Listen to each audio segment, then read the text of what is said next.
Simpatía por la industria musical, con Carlos Galán, en Subterfuge Radio.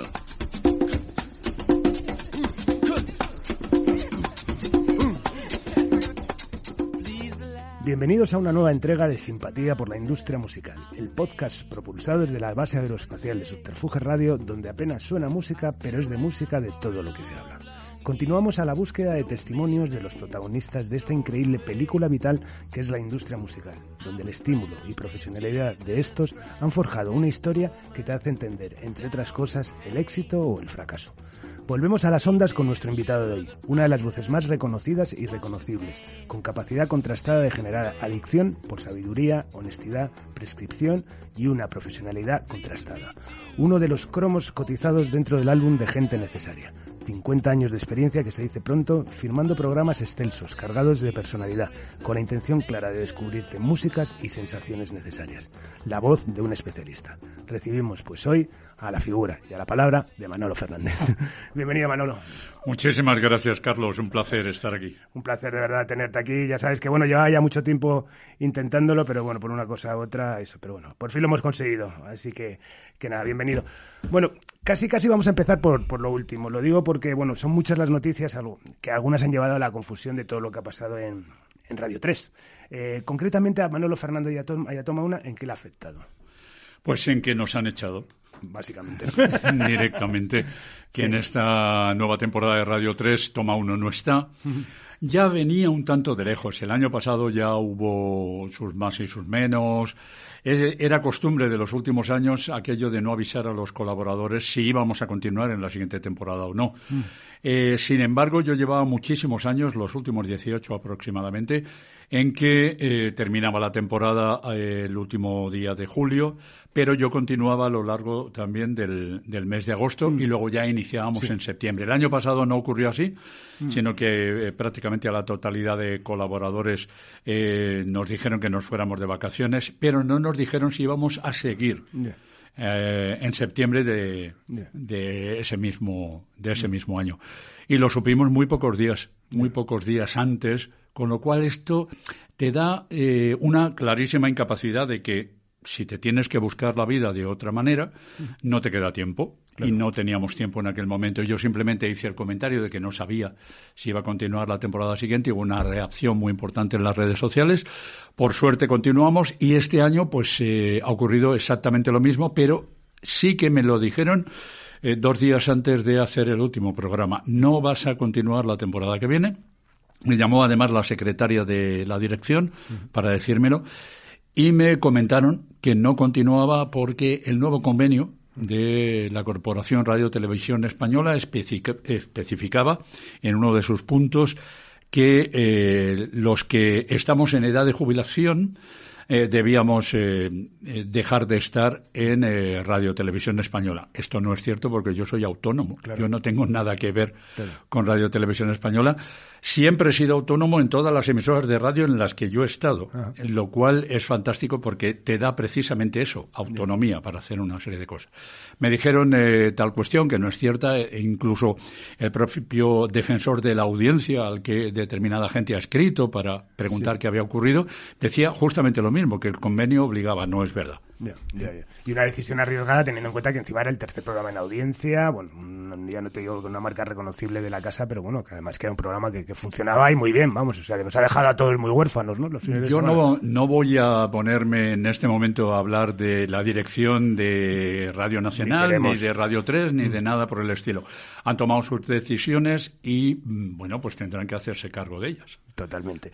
Bueno, empiezas Toma Uno en 1973, pero cuéntanos del Manolo Fernández de antes. ¿Cómo te enamoras de la música, de la radio? ¿Cómo empiezas a degustar la música? Pues yo nací en una callecita del Rastro, en casa de mis abuelos. Y muy pronto mis padres se trasladaron a una casa en la calle de la Colegiata, muy cerquita de la Plaza Mayor y tal. Yo soy muy del Foro, además mi familia, tanto paterna como materna, es del Foro desde hace mucho. Mi hija también es de aquí, mis nietos también son de aquí. Y bueno, pues le tenemos mucho cariño a Madrid y demás. Mi madre era una mujer extraordinariamente sabia que tenía un maravilloso transistor en la cocina. Y eso era vital, era fundamental. En casa llegó la televisión bastante tarde, porque no teníamos posibilidades de tener tele, pero sí que nos reuníamos casi siempre la familia a escuchar la radio, una enorme radio de válvulas que mi hermano pequeño todavía tiene y que es uno de los grandes tesoros. Y ahí pues escuchábamos diferentes emisoras, desde la radio de los Valles de Andorra, Radio España Independiente, pasando sobre todo en aquel momento por Radio Madrid y por Radio Nacional. Era lo habitual. Pero yo recuerdo que mi madre siempre tenía ese transistor puesto en la cocina y yo después de comer me marchaba con ella a echarla una mano.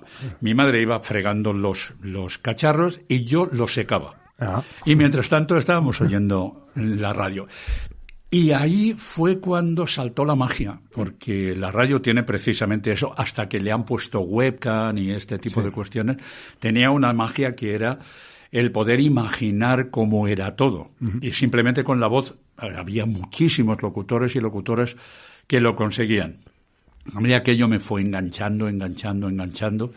Y por otra parte, mi padre fue administrativo de la SGAE, una sociedad de locutores. Entonces la relación con la música ya empezó un poco a ese nivel. Se escuchaba música en casa, había un tocadiscos de aquellos ancestrales, luego llegó el famoso Philips de pilas, en el que a mí se me ocurría hacer grabaciones, hacer programas de radio. Cogía un micrófono espantoso que había por entonces, un pequeño cassette y empezabas a hacer ese tipo de cosas. ¿Qué ocurre? Que, claro, yo escuchaba a Ángel Álvarez desde muy chiquitito, además, con su caravana musical que se hacía en La Voz de Madrid. Escuchaba mucho la propia Radio Madrid, donde había pues una serie de locutores absolutamente maravillosos. Y luego, según fue pasando el tiempo, pues me fui adaptando a otros. Y sobre todo, yo me marchaba muchos domingos con mi madre a el Pachá actual de Madrid, donde Radio Intercontinental utilizaba aquello como un teatro, que era. Y hacían una especie de Go Talent, ¿no? Con nuevas voces y tal, de todos los estilos inimaginables, desde la copla al rock and roll, etcétera, etcétera. Íbamos allí por la mañana muy prontito, porque luego había que volverse rápido para hacer la comida con toda la familia, y también me fui enamorando de aquello. Y por otra parte, Radio Madrid, en Gran Vía 32, hacía un buen montón de programas de cara al público. Entonces, claro, tenías la opción de poder ver a una serie de artistas. Yo estuve viendo a los Easy Beats en Radio Madrid, por ejemplo, ¿no?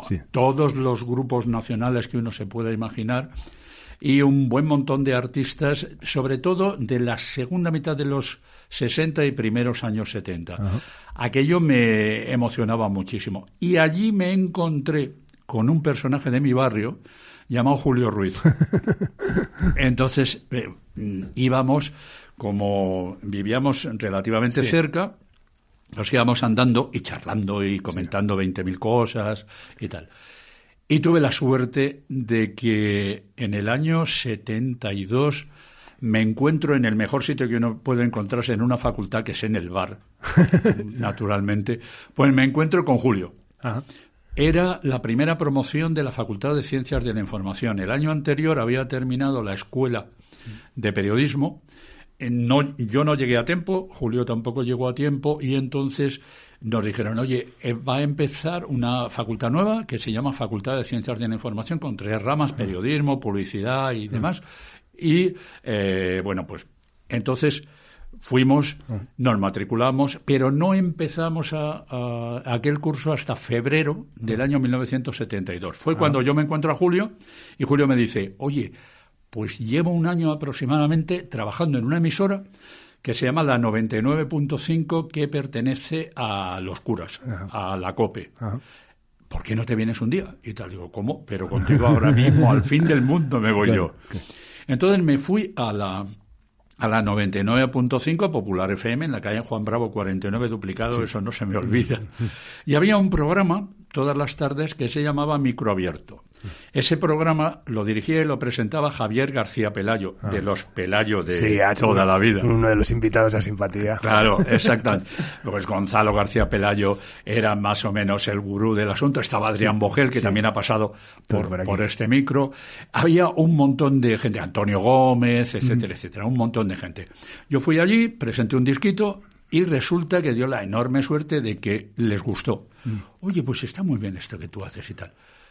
¿Por qué no te vienes y presentas un programa en el fin de semana? Ahora en verano y tal, una cosa que se llama especial LP, es una cosa muy facilita. Son 2 LPs, simplemente tú presentas la cara A, se pone entera, presentas la cara B, se vuelve a poner entera y con el otro disco exactamente igual. Viene a durar aproximadamente un par de horas, una cosa así, y ya está. Y así empecé a hacer aquello. Había un problema, Carlos, es que no pagaban. Pero nada, Ya. Pero cero. Ya. Pero bueno, estaba eso, pues cuando estaba repasando un poco tu carrera, que además lo has dicho tú, y la importancia al final también, joder, de todos esos gurús de la radio que fue, ¿no? Porque hablabas de que pudiste ver a los Easy Beats, con ese programa que hacía José María Íñigo, que fue, bueno, uno de los grandes precursores, y luego Ángel Álvarez, ¿no? Que siempre dices que cuando llegó su caravana empezó todo realmente. A mí me aplastó aquello. Recuerdo el año 1965. Yo estoy escuchando Caravana Musical y oigo una canción que es Mr. Tambourine Man por los Byrds. Ajá. Yo escucho aquella guitarra de 12 cuerdas, me quedo pegado y de verdad mi reacción, Carlos, fue, ¿pero esto qué es? Qué bueno.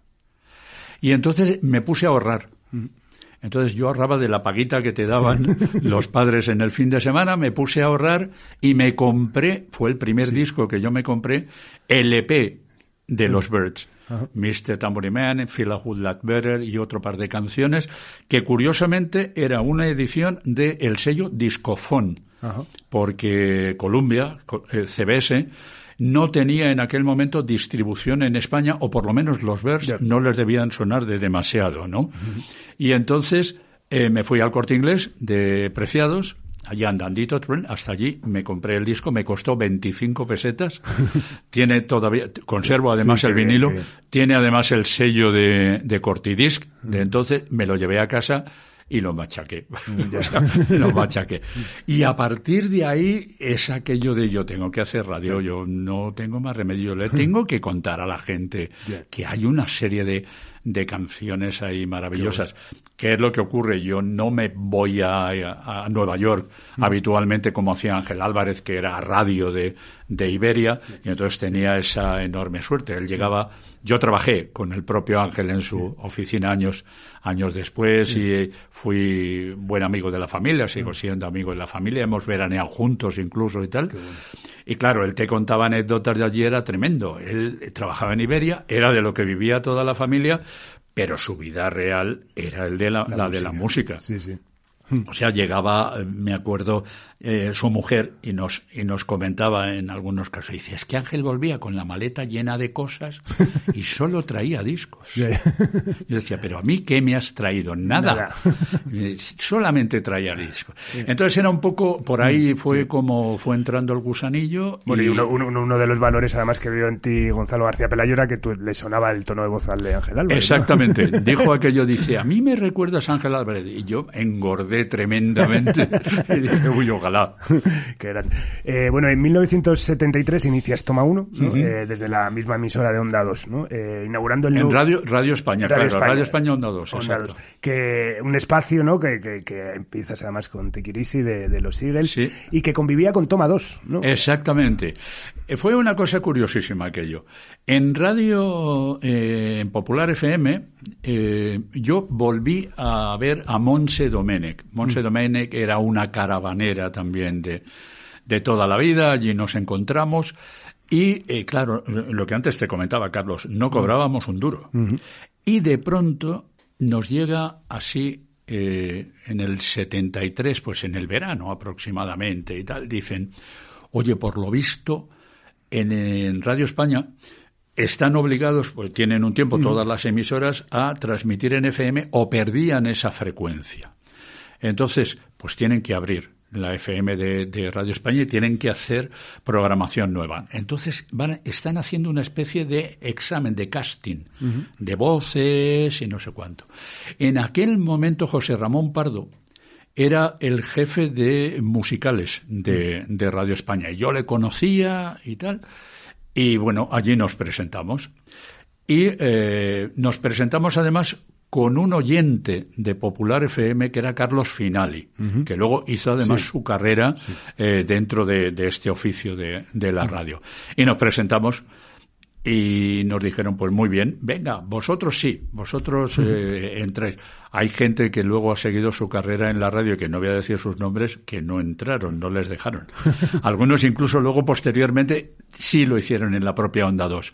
Y fue el 24 de septiembre de 1973 cuando empezó a emitir Onda 2. El primer programa se llamaba Gran Angular, y lo hacía José María Ponce, un gran amigo y también del barrio al que yo le animé a que fuera. Y José María Ponce se ha convertido en uno de los grandes gurús de el porno en España. Exactamente, sí. Y sigue siendo gran amigo, le he visto hace muy poco, está a punto de publicar un libro y me ha pedido además que le haga el prólogo, y nos fuimos a comer y estuvimos recordando momentos. Aquel fue el primer programa de Onda 2, y de 8 a 10 se hacía Toma 1 y Toma 2, que era el blanco y el negro de la música. La parte americana más vaquera, más blanca, era la que yo más o menos dirigía, y luego la parte más negra, más rhythm and blues y demás, era en la que estaba Carlos. Y colocando el fiel de la balanza estaba Monse, a quien le gustaba un poco ambas cosas y tal. Se inclinaba mucho también hacia el rhythm and blues, pero tenía toda una serie de series doradas de Caravana en el corazón, ¿no? Sí. Y era quien equilibraba el asunto.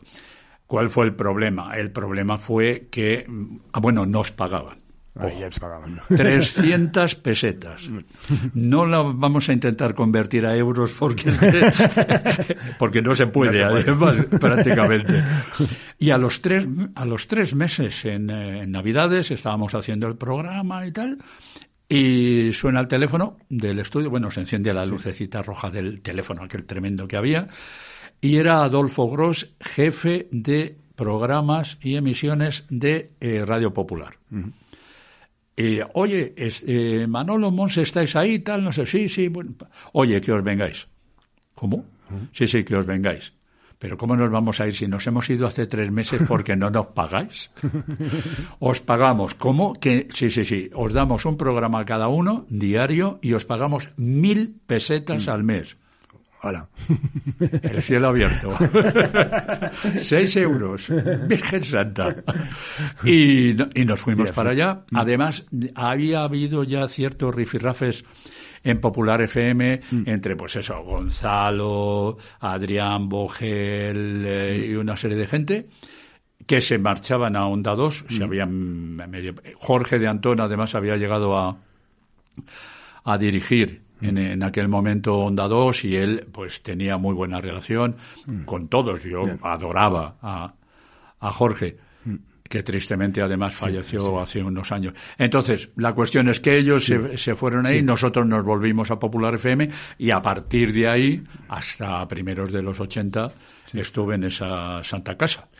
Y ya en esos primeros momentos ya tenías claro que el programa iba a tratar sobre la música americana, ¿no? Música americana. Todo lo que huele a vaca. Exactamente, esa era la frase habitual. Y todo lo que huele a vacas. Bueno, en una estupenda entrevista que te hizo María Canet en Free Rocking, decías que la americana no era el último reducto para que te hicieran caso, ¿no? Era como, había un nicho ahí, ¿no? Yo el tema de la americana, que tiene un siglo. O sea, de americana se habla en la historia de la música en los años 20 del siglo XX, claro, ¿no? Y especialmente por músicos de jazz y demás, que empiezan a pasar de lo que era bastante más clásico a especular con otros sonidos y hacer determinados híbridos. Entonces, en aquel momento, cuando yo empecé en Popular FM, especialmente ya con Toma 1, la idea era un poco fundir todos esos sonidos tradicionales que tenía la música americana, y especialmente de tonalidades más blancas, por decirlo así. Porque, bueno, había un maravilloso programa de blues en el programa. Hubo uno fantástico que hizo Gonzalo García Pelayo en su momento, que se llamaba Absolutamente Grandes, que solo ponía blues y flamenco. Qué bueno, qué grande. El programa era espectacular. Entonces, claro, cuando te encuentras con personalidades como Gonzalo haciendo ese tipo de cosas, dices, un respeto, ¿eh? Vamos a dejarle que haga sus cosas y nosotros vamos a meternos en otros jardines diferentes. Entonces yo me dediqué un poco a ese tipo de música. ¿Qué ocurría? Pues que en España en aquel momento, o sea, no había prácticamente distribución. Pero yo le eché muchas ganas y empecé a irme a las compañías discográficas y me presentaba en determinados sitios. Recuerdo todavía en la Torre de Madrid, en la Plaza de España, en era el 13, el piso número 13, estaban las oficinas de CBS. La mítica CBS de Tomás Muñoz. Exactamente. Con Tomás Muñoz, con el tristemente desaparecido hace muy poco José María Cámara, que fue el que abrió precisamente este podcast. Estaba también tristemente desaparecido Aurelio González. Estaba Lidia Fernández, que en esta casa ha estado también durante mucho tiempo. Estaba José Luis Gil. Y estaba Manolo Díaz Pallarés, ni más ni menos. Joder, pues yo un día fui ahí, llamé al timbre y dije, hola, soy Manolo Fernández de Popular FM. Pasa.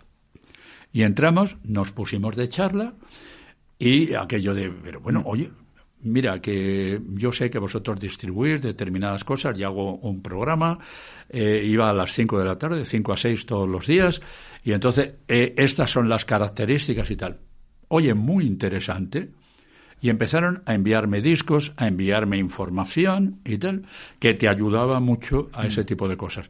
Me ocurrió exactamente igual pues con RCA en aquel momento, con Hispavox, que era, siendo compañía española, una de las grandes distribuidoras de sellos internacionales en aquel momento. Es decir, Warner Brothers era suyo, United Artists, MCA, Dunhill, era tremendo aquello que había. Y muchas de las cosas se quedaban ahí. Y había además, trabajando en Hispavox, era el gran pope de internacional Raúl Matas, otra de las grandes y míticas voces de la radio.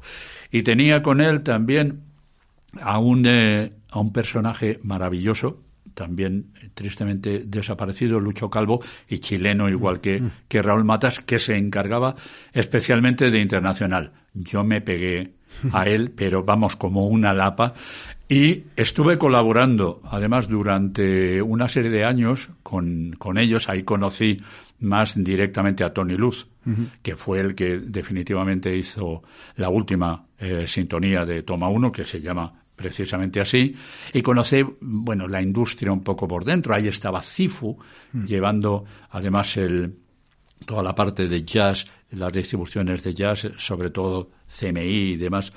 En aquel momento estaba María Francisca Bonmatí, la máxima responsable, os acordaréis de los famosos coros que llegaron a ser número 1 en los Estados Unidos y que se grabaron en Silos. Los monjes de Silos, con su canto gregoriano. Pues ella fue la que en el 72 hizo aquella primitiva grabación. Qué bueno. Y era una señora extraordinaria, con una categoría fantástica, y luego por otro lado es que fumaba ducados igual que yo. Eso imprime carácter, eso imprime carácter. Está claro. Y claro, te podía contar 25 millones de anécdotas que sucedieron, y muchas de ellas relacionadas con que en aquel momento en España mandaba un señor llamado Franco. Claro. Y eso tenía mucho que ver en cómo se hacían las cosas. Y en eso en concreto, ¿era difícil hacer radio en general y Toma 1 en particular por su temática también americana, por la censura? Es decir, la música americana siempre destaca por las letras costumbristas, ¿no?, de la sociedad. ¿Era complicado? ¿Sufrías esa censura? Específicamente, mi programa no, porque directamente es que no sabían ni lo que se decía. Claro. La gente de la censura no lo sabía. Y además, claro, es que hay anécdotas de morir. Yo recuerdo un álbum de Neil Young fantástico llamado Zuma. Uh-huh. Y una canción que creo que todo el mundo recuerda, que es Cortés the Killer. Era la canción que cerraba el disco, 7 minutos de canción, y en fin, lo decía todo, ¿no? Absolutamente todo. Yo recuerdo que aquel álbum tenía, además, dentro un desplegable, pero un desplegable monumental, con todas las letras escritas a mano por el propio Neil Young. Aquello se presentó a censura y Cortés the Killer no se puede publicar. Qué raro. Oiga, qué raro, ¿cómo no? En fin. Y entonces recuerdo que Lucho Calvo dijo, pues no sale el disco, no podemos quitar 7 minutos de canción. Claro. En ese disco. Se había hecho en otros casos. Fourth Street, por ejemplo, tenía Ohio en directo, la primera edición se suprimió, Ohio. Y había ocurrido, recuerdo también con un disco de Judy Collins, una canción que se llamaba Che, dedicada al Che Guevara, que se quitó y se sustituyó por 2 temas. Se pedían a veces permisos para hacer eso, pero en este caso dijo Lucho, mira, no, porque además el disco tiene una dirección muy clara, claro. Y Cortés the Killer es el remate definitivo. Pues no lo sacamos. Y le digo, oye, ¿podemos hacer una prueba? Simplemente vamos a intentarlo y ya está. ¿Y si le cambiamos solo el título? Me dice, ¿cómo que solo el título? Digo, sí, en vez de llamarlo Cortés the Killer, lo podemos llamar Cortés. Y lo dejamos tal y como está, pero solo ponemos Cortés. ¿Cómo? Pues lo hicimos, lo presentamos y pasó la censura. Qué bueno. Entonces la canción está íntegra, pero pone Cortés. De hecho, cuando se sacó el Triple Decade, Neil Young puso prohibido en España, y le escribimos y le dijimos, no está prohibido. Lo que pasa es que en España salió como Cortés, y decía, no me lo puedo creer. Qué bueno.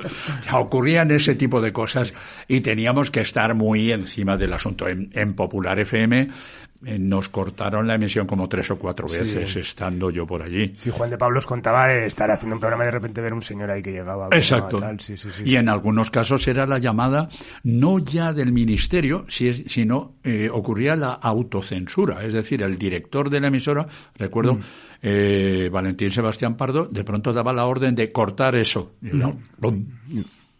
Cuando hubo el cambio de gobierno en Grecia, Antonio Gómez, Tina Blanco y tal, hicieron un programa dentro de uno de sus espacios los domingos que se llamaba Traigo Noticias sobre Líos, fantástico título. Estaban hablando de Grecia y de pronto empezó a llamar la audiencia y a decir, oye que no salís, y nos habían cortado.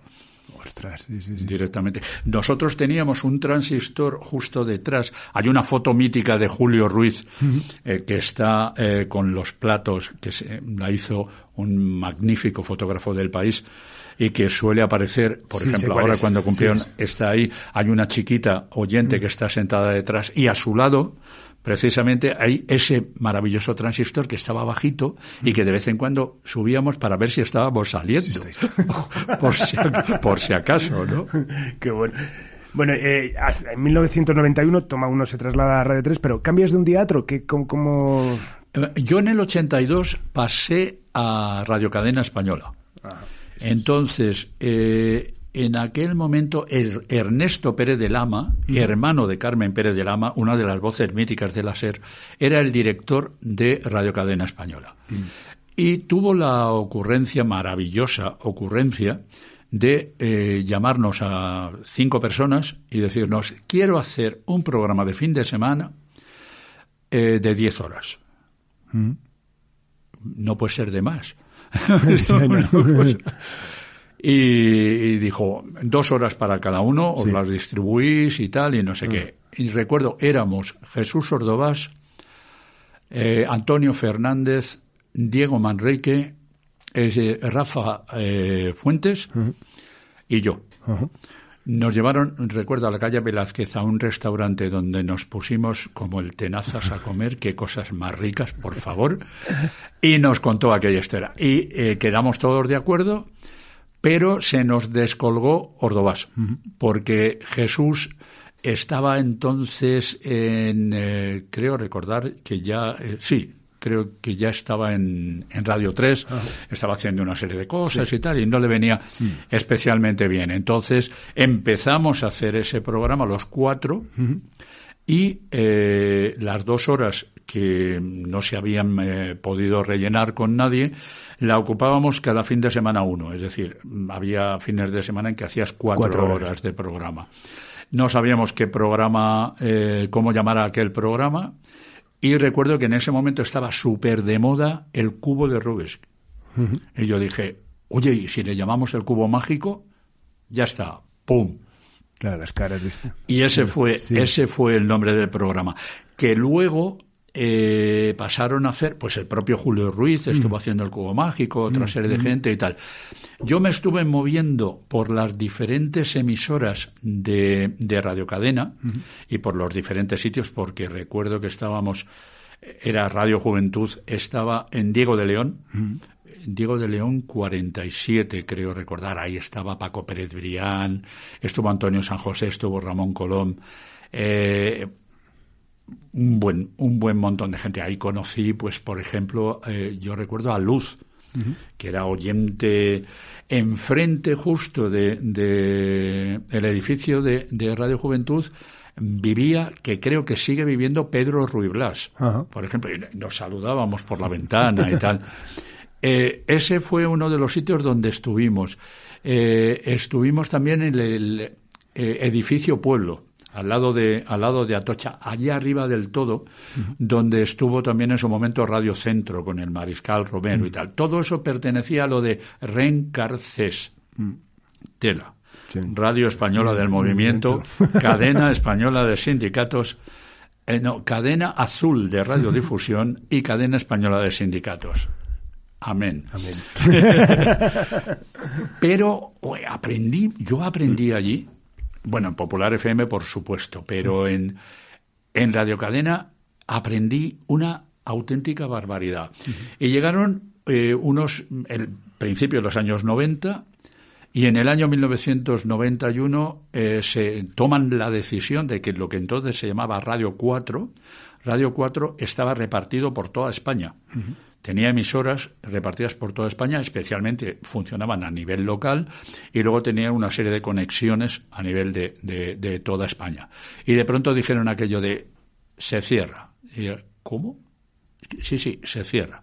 Entonces se cerraron todas las emisoras, excepto Radio 4 en Cataluña, que sigue existiendo. Y yo recuerdo en aquel momento estábamos en el edificio Nodo, que nos habían trasladado allí, en Joaquín Costa. Empezamos en la azotea, en la terraza, en un sitio genial, porque recuerdo que el estudio era así como un platillo volante y tal. Nosotros estábamos dentro de aquel platillo y fuera era donde se colocaban los invitados. Estábamos como a esta distancia con los invitados. Daba gusto porque era una interactuación muy directa, ¿no? Y luego nos bajaron al sótano directamente. Y del sótano de pronto nos dicen, bueno, pues a Radio 3. Y nos vamos a Radio 3. Y el día 25 de julio de 1991 yo hago mi primer toma 1 en Radio 3. Recuerdo que fui justamente detrás de un programa mítico de la emisora, Escápate mi amor, de Juan Pablo Silvestre. Juan Pablo, que tiene su Mundo Babel, que es el programa de mayor audiencia de Radio 3. Sí. No, por eso es que esas mañanas con él y contigo eran, vamos, absolutamente sublimes. Y Pablo Gil. Y Pablo Gil también ha hecho un gran programa. La verdad es que sí se ha sorprendido mucho también. Pablo Gil, además Pablo Gil es aparte de, como periodista es tremendo, pero aparte de eso es que su multipista en los últimos años ha tenido una media de 100.000 oyentes. No, es una barbaridad. Sí. Bueno, pues allí nos fuimos a Radio 3 y en esa fecha empezamos, y el 25 de julio de 2021, 30 años exactamente después, hago mi último toma 1 en Radio 3. Cuando cumplo 30 años en la emisora.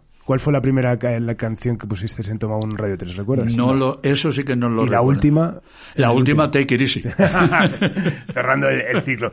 Bueno, es un programa como Toma 1 que yo creo que identificaba mucho, ¿no?, el ADN de una cadena como Radio 3, donde destacaba, ¿no?, la especialización, ¿no? También es un poco lo que estamos viendo, ¿no? Era la prescripción, además. Totalmente, sí.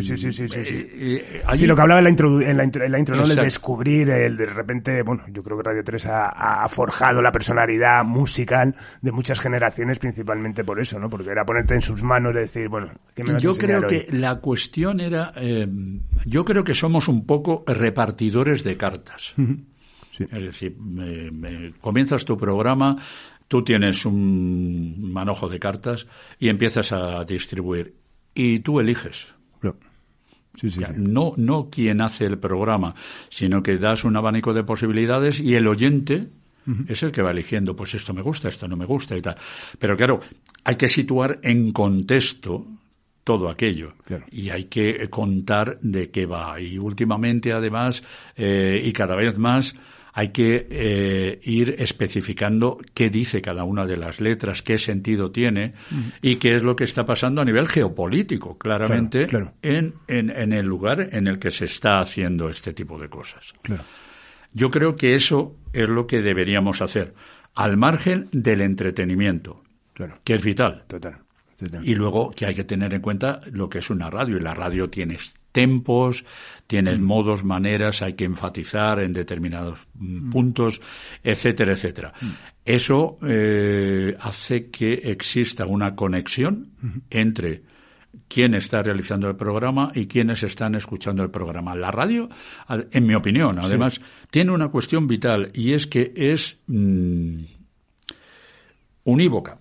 Es entre un oyente y quién está hablando al micro. Que hay 145.000, como en el caso de Toma 1, vale, pero lo importante es que yo estoy hablando a cada uno de los 145.000. Sí. Es esa sensación de que estamos solos. Sí. Claro, eso se destruye cuando pones una webcam. Claro, totalmente.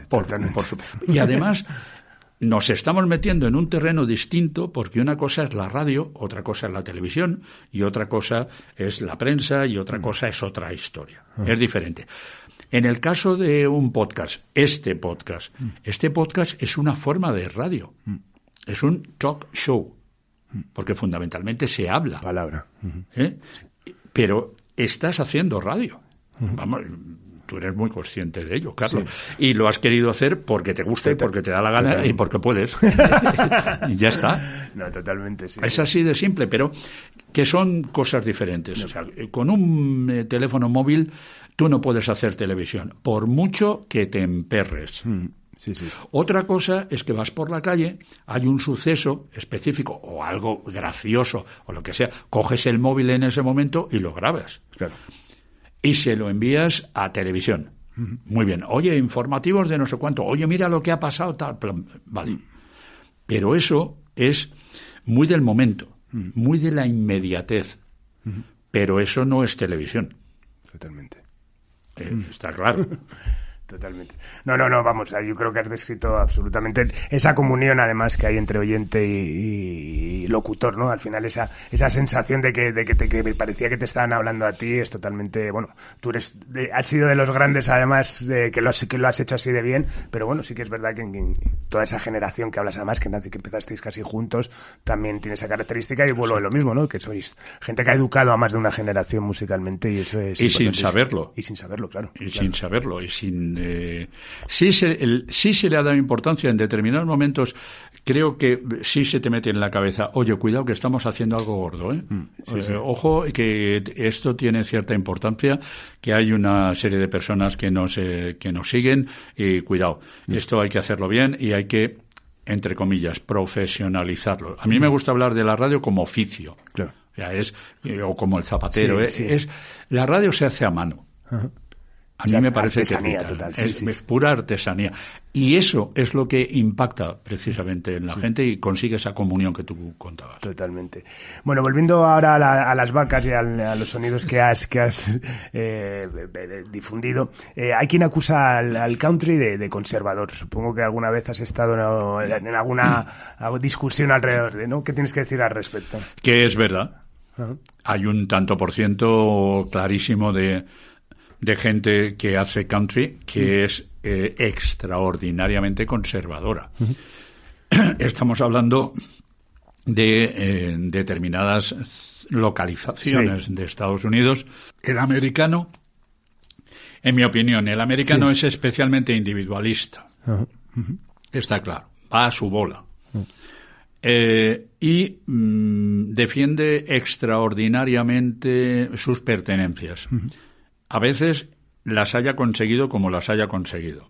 Tengamos en cuenta que la llegada de los colonizadores a Estados Unidos, a Norteamérica especialmente, allí va lo mejor de cada casa.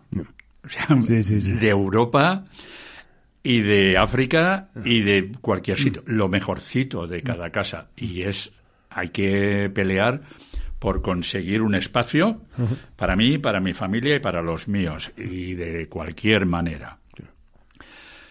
Cuando todo aquello se va urbanizando, en las zonas urbanas siempre ha ocurrido, y Madrid es un clarísimo ejemplo, de puertas abiertas, y de que en Madrid tú a la gente no le preguntas de dónde es, le preguntas cómo se llama.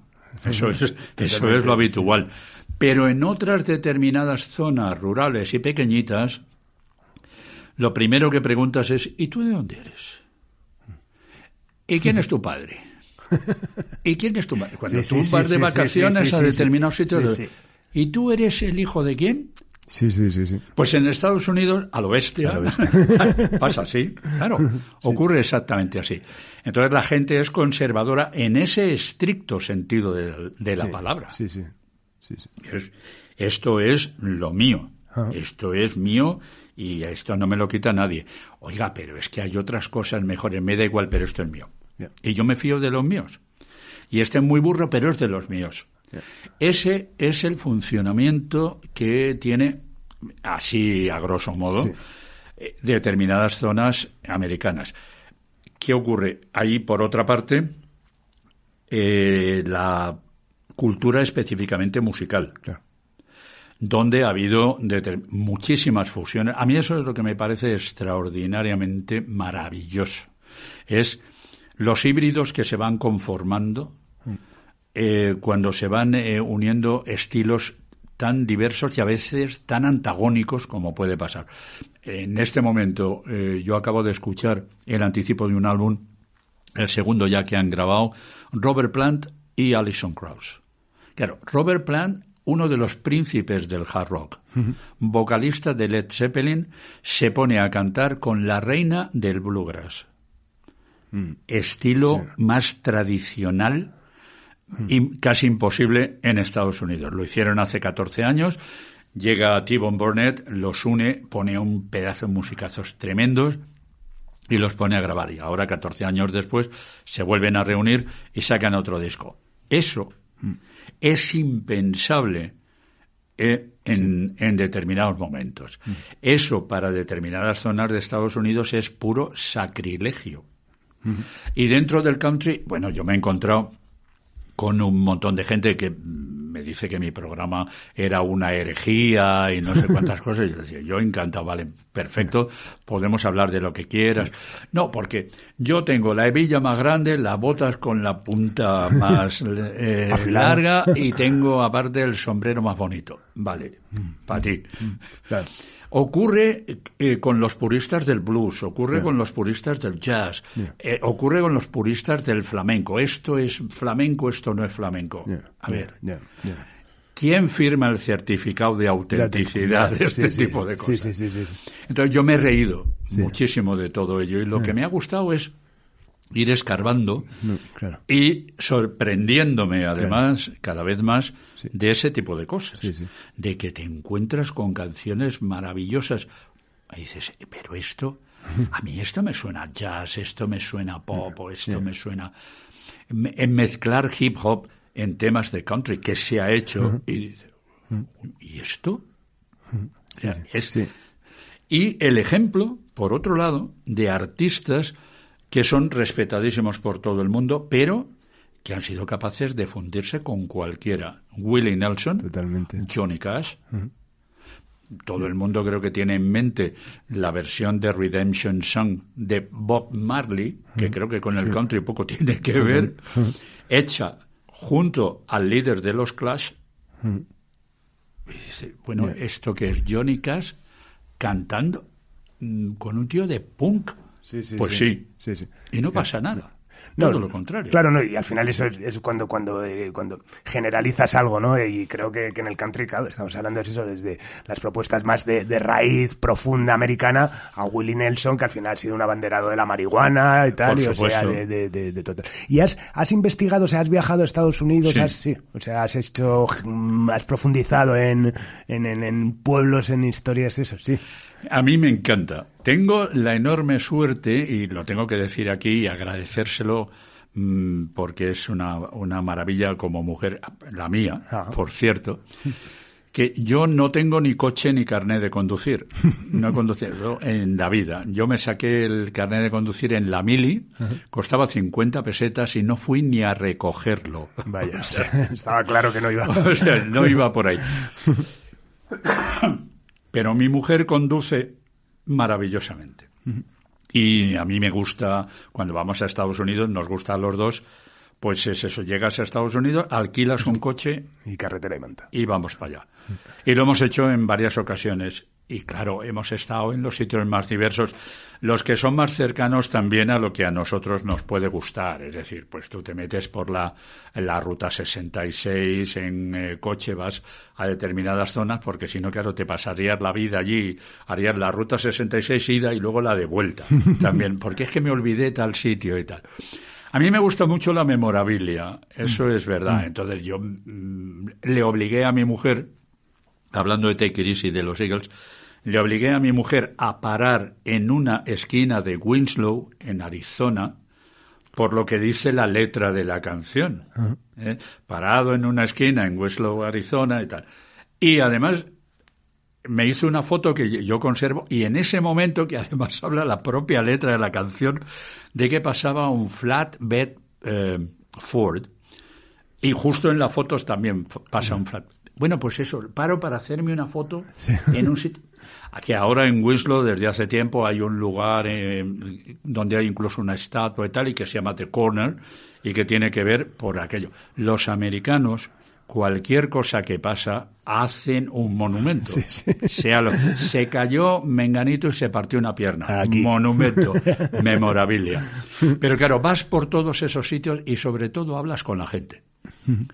Y claro, te encuentras cosas tremendas en ese tipo de comportamientos. Es decir, hay gente extraordinariamente racista, extraordinariamente cerril, pero por otra parte te encuentras con otras personas muy abiertas y tal. Suele ocurrir. ¿Qué pasa en Estados Unidos? Bueno, pues lo hemos visto en las últimas elecciones generales y también en las anteriores. En Estados Unidos llega un personaje como Trump, que es aquello de me voy a reír mucho, porque este hombre ha sido 4 años presidente de Estados Unidos y ha hecho auténticas barbaridades, y eso queda. Eso es lo grave, que eso está ahí. Y se fomenta, y no es una cuestión que debamos, en mi opinión, que debamos dejar pasar, ni mucho menos, porque ellos sí lo tienen estudiado para influir en la gente. Claro. Nosotros pensamos que esto pasa, estos son 3 chalaos. No son 3 chalaos. Y tienen unos objetivos muy claros y tal. Y en Estados Unidos eso se incide mucho en determinadas personas que, sobre todo, suele pasar, que tienen una preparación más precaria. Claro. Ese suele ser el problema.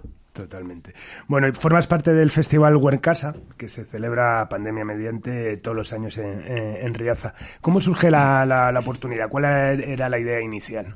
Era hacer el Manolo Fernández Festival, ya lo sé, pero vamos. Bueno, no exactamente. Aquello fue muy divertido. Fue en octubre del 13. Me llama Dani, el director de Radio Nacional de Segovia, y me dice, oye, Manolo, hay una persona aquí que es segoviano, de un pueblecito pequeñito y tal, que quiere hacer un festival de country, que te lleva oyendo un montón de tiempo y que quiere hablar contigo. Digo, pues vale, muy bien. Le doy el teléfono, dale el teléfono. Me llama, hola, mira, verás, tal, tengo esta intención, quiero hacer no sé qué, a ver si nos vemos. Vale, nos vemos. Bien. Entonces, lo primero que me dice es, quiero hacer un festival de country, ¿cuánto cuesta? Y digo, pues depende. Suele pasar con estas cosas, pues depende. Entonces, la idea no la tenían muy especial, muy organizada. Solamente tenían claro, eso sí, quién iba a dirigir el festival y quién iba a llevar la comunicación. A ver, las cosas, digo yo, que hay que empezarlas por los cimientos en las casas, y tú verás. Entonces, bueno, no tenían ninguna experiencia en el asunto y yo empecé a conformar la idea de un festival. Les dije que lo ideal era abrir más el abanico, que no fuera solo y exclusivamente country y tal. Tenían la idea de hacerlo en Riaza, pueblecito de Segovia. Ellos no sabían, habían pasado un día por allí y les había gustado. Yo me quedé muy sorprendido y me dijeron, oye, ¿cómo te sorprendes? Verás, es que yo llevo veraneando en Riaza desde los 2 años. Soy como del pueblo, ¿sabes? Vamos, he sido mayordomo de la Virgen de Ontanares, que es solo para los nacidos allí y esas cosas, ¿no? Entonces, bueno, pues la cosa empieza y se van dando cuenta un poco de que eso hay que profesionalizarlo. Yo les propuse a Álvaro Aranegui, un, vamos, entrañable amigo, pero además es que es un pedazo de profesional espectacular, que ha hecho este tipo de cosas infinitas veces, que ha hecho pues en el Camp Nou a Springsteen, por ejemplo, esas cositas, ¿no? Entonces aquello empieza de manera muy reducida con la primera edición fueron todo artistas nacionales, excepto los Jayhawks, que fueron los que cerraron, y fundamentalmente el asunto fue el hacer que el pueblo participara claramente de lo que era el festival. El festival se celebraba específicamente los conciertos en el campo de fútbol, de allí cerrado, previo pago, su abono, tal, pero en las mañanas del fin de semana la idea era en la plaza, que en Riaza tiene una maravillosa plaza, es una cosa tremenda, pues ahí se hiciera una actuación y tal, en la que gratuita, en la que el pueblo estuviera presente. Además, en la plaza del pueblo, tú conoces Riaza. Sí. Bueno, ya estuve en un Huercasa y me lo pasé. Están todos los bares. Sí. O sea, absolutamente todos los bares y restaurantes. Hay otros en otras zonas, pero fundamentalmente ahí, ¿no? Entonces, fue esa interactuación con el pueblo y tal en la que funcionó. Porque, claro, Riaza tiene el problema en que le falta infraestructura hotelera, claro. Entonces, bueno, pues la gente decía, bueno, pues yo voy a Madrid y tal. Había gente que venía desde los sitios de Valencia, País Vasco, Galicia, Andalucía, Cataluña, no sé qué, y se tenían que ir a dormir a 100 kilómetros. Claro. Pero daba igual, porque había...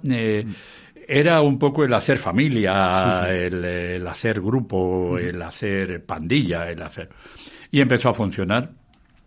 Aquello se fue incrementando año a año y, bueno, hubo actuaciones, Emmylou Harris y Rodney Crowell, por ejemplo. Empezamos a descubrir bandas como Turnpike Troubadours. Aparecieron los Mavericks, que recuerdo que fue aquello un final de fiesta de lo más divertido. Siempre había la actuación de algún artista nacional. Y vino John Hyatt, vino Steve Earle también en uno de esos momentos cruciales. Es decir, aquello funcionaba muy bien y cada vez había más importancia.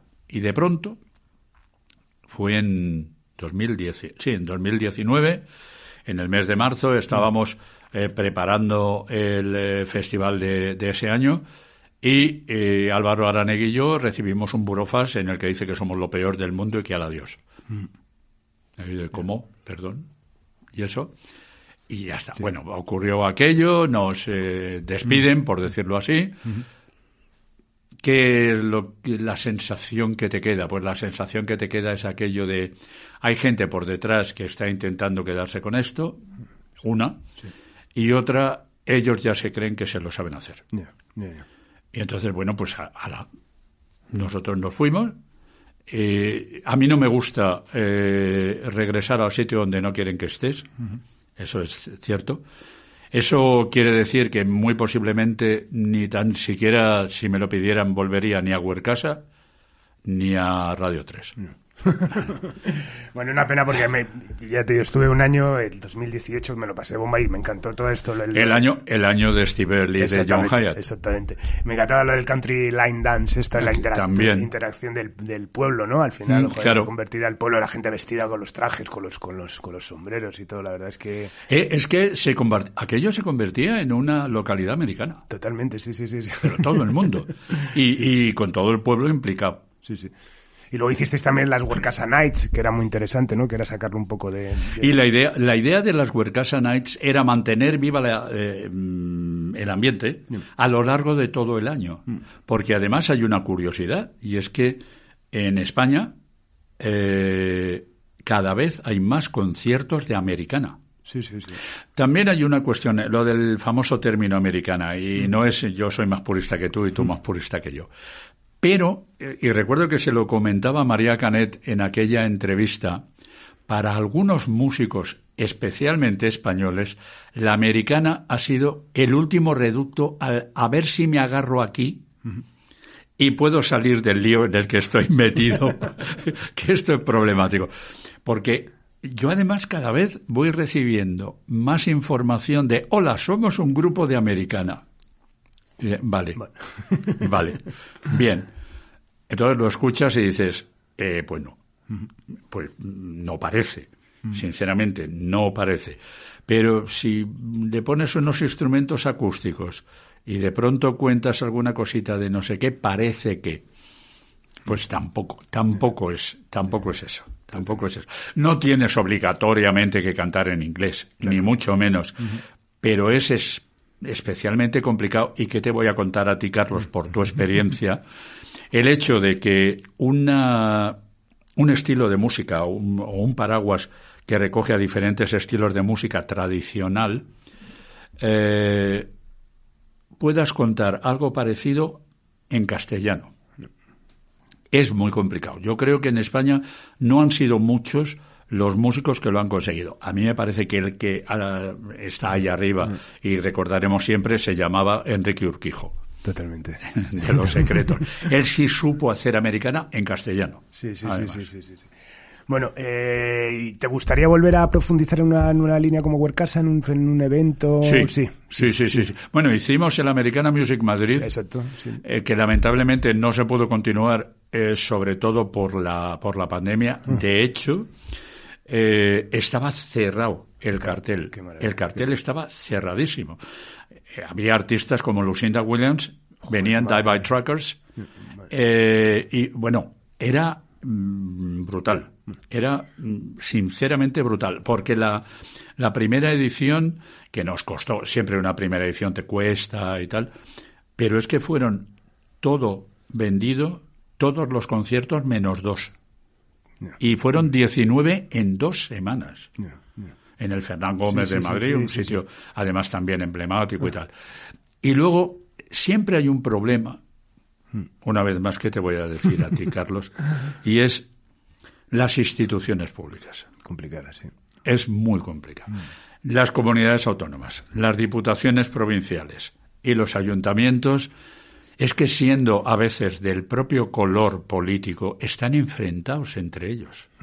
Entonces es aquello de qué locura. Fue algo que no nos ocurrió, curiosamente, en Riaza. Nosotros cuando llegamos en la primera edición del Huercasa estaba gobernando el Partido Popular. Y hacemos la primera edición, el apoyo fantástico, fenomenal, muy bien, además, sobre todo a nivel de infraestructuras, que es muy importante, dónde aparca la gente, dónde puede, ese tipo de cosas. Conseguir, como conseguimos un parking enfrente del campo de fútbol y gratuito y vigilado, no era fácil, ¿no? Pero bueno, entonces conseguimos esto. Pero llegan las elecciones municipales y llegan justo cuando va a empezar a programarse la segunda edición. Y gana el Partido Socialista. Entonces, claro, es el susto de, ahí va, a ver ahora qué pasa.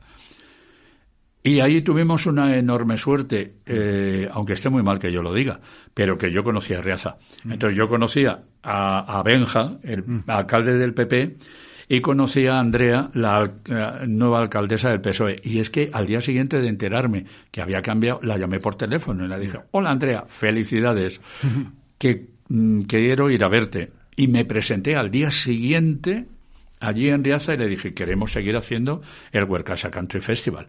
Y dijo, naturalmente, claro, por supuesto. Y ya nos pusimos a escribir y fue para adelante. A los 4 años, el último año que estuvo Andrea fue precisamente el de John Hyatt y Stivel, y volvió a ganar el PP en las siguientes elecciones, y Benja volvió a ser el... Y claro, dijo, oye, que seguimos. No es habitual. No, hombre, pensar es, al final es pensar en el beneficio del municipio por encima de las siglas. Exactamente, exacto. Y con el Americana Music Madrid ocurrió, estaba Manuela Carmena en aquel momento en el ayuntamiento, y llegaron las elecciones y llegó Almeida y ha cambiado radicalmente todo. No sé qué va a ocurrir, si va a volverse a hacer una Americana Music Madrid y tal. De hecho, tristemente, la pandemia ha cambiado muchas cosas, sí. y vamos a ver qué pasa. Sí. Pero sería bueno. De todas maneras, yo sigo teniendo idea y creo que es imprescindible y que la gente lo demanda a su nivel. Sí, ojo, a su nivel. Sí. El hacer un festival de americana. Qué bien. Nada, yo confío en que todo vuelva a la normalidad y que vuelvan propuestas como esas, que es imprescindibles y necesarias. Bueno, ¿y qué proyectos de futuro tienes ahora que estás descansando parcialmente? Sé que Toma Uno tiene que volver de una manera u otra. Pues, bueno, yo sigo en Radio Nacional, que es una de las demostraciones de que el convenio no me impide estar en Radio Nacional de España. Está claro. Todos los días hay un mini espacio que ya llevaba una serie de años en Radio 5. Ya es un poquito antes de las 11. Lo interesante, por decirlo así, o a quien le pueda gustar, es que muy poquito después ya se cuelga rápidamente el podcast, y en el podcast la canción de la que hablamos cada día y tal se escucha completa. Y eso siempre viene bien. Eso va de lunes a viernes. Y luego yo sigo colaborando también en un programa de Radio 1 que es Gente Despierta, el programa de noche con mi entrañable Alfredo Menéndez. Desde que él llegó hace 12 años a Radio Nacional haciendo el programa de la mañana, contó conmigo. Yo venía de haber estado con Juan Ramón Lucas y luego Manolo HH un año. Y entonces empecé a hacer el programa de la mañana con él. Hace 3, ahora empieza la 3ª temporada, le dieron la noche. A mí me ofrecieron en otro programa, que se lo agradezco infinito, que me fuera con ellos, y dije, no, yo soy fiel a los míos. Y Alfredo apostó por mí, yo apuesto por él. Y seguimos, y ayer precisamente, esta madrugada, hemos empezado la nueva temporada y ahí continúo. Me gustaría hacer Toma Uno. Toma Uno es un nombre que no me pertenece. Es curiosísimo. El nombre, yo lo tuve en Onda 2, me marché a Popular FM y fue Toma Uno. En todas las emisoras de Radio Cadena Española fue Toma Uno. Llegué a Radio 3, aparecieron 2 señores de administración y me dijeron, o cambias el nombre del programa o el nombre del programa nos lo cedes a nosotros. ¡Ostras! Directamente. Y en aquel momento, claro, ni lo pienso. Voy a cambiar el nombre del programa. No, hombre, no, venga. Y ya está. De hecho, hemos sacado algunos discos, un par de ellos, por cierto, de Toma Uno, y Radio Nacional ha cobrado por el nombre. Por el nombre, joder. Y me gustaría hacer de nuevo el programa, evidentemente. Evidentemente. Además, bueno, la audiencia te lo pide. Sí, sí. ¿No? Aquello, joder, que no te vayas, ¿qué tal? Ese porche virtual que hemos inventado y tal, hay que seguirlo llenando. Yo estoy colgando todos los fines de semana, los sábados y domingos, y justo a la 1 del mediodía, cuelgo una playlist en Spotify. Ay, qué bueno. De 1 hora, sí. además, exactamente. Y la cuelgo, pues suele ser a la 1 menos 3 minutos, o a la 1, o una cosa así. Y la gente lo sigue y hacemos incluso como hacíamos en el programa. Y es que interactuamos por Twitter, ¿no? Bueno. Entonces, bueno, y te cuentan, oye, qué bueno el nuevo disco de Menganito, joder, qué bien suena tal. Eso. Bueno. Te dicen que echan de menos comentarios y ese tipo de cosas. Y yo estoy con la idea de hacer algo. A lo mejor te hago la competencia y hago un podcast.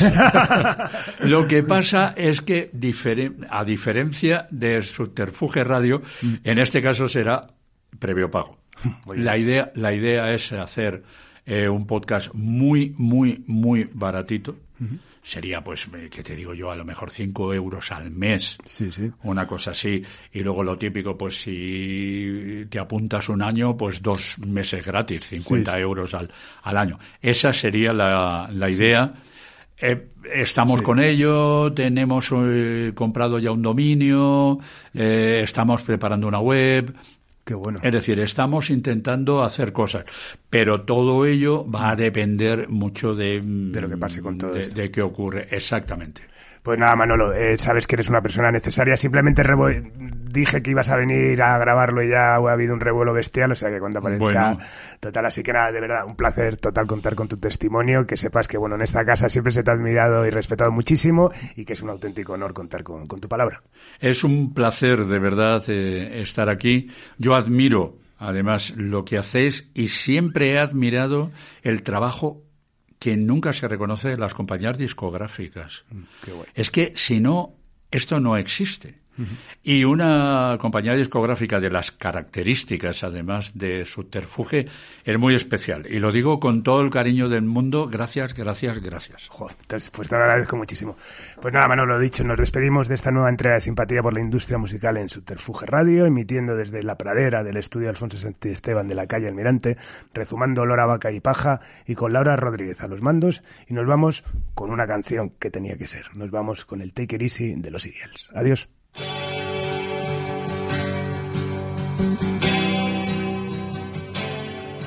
Estás escuchando Subterfuge Radio. Mejor sonido que nunca gracias a Tierra Audio.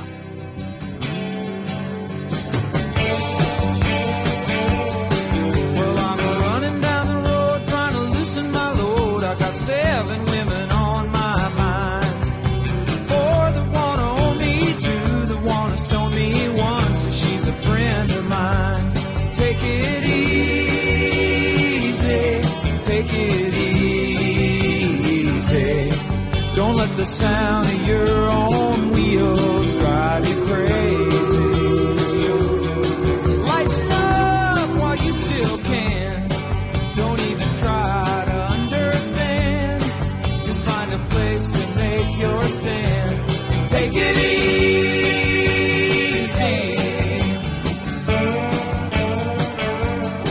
Well, I'm standing on a corner in Winslow, Arizona, and such a fine sight to see. It's a girl, my lord, in a flatbed Ford, slowing down to take a look at me.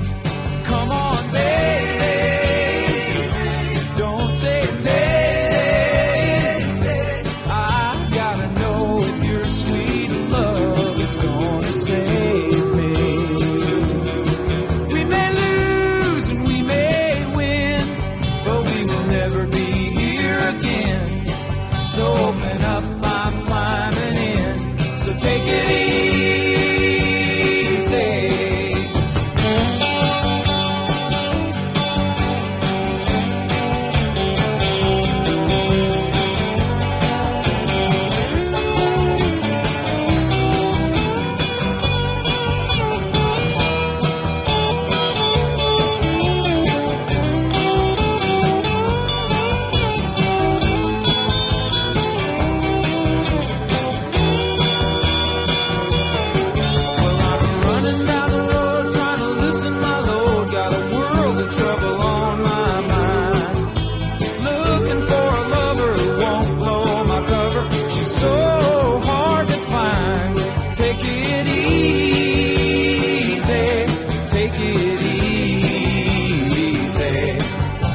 the sound.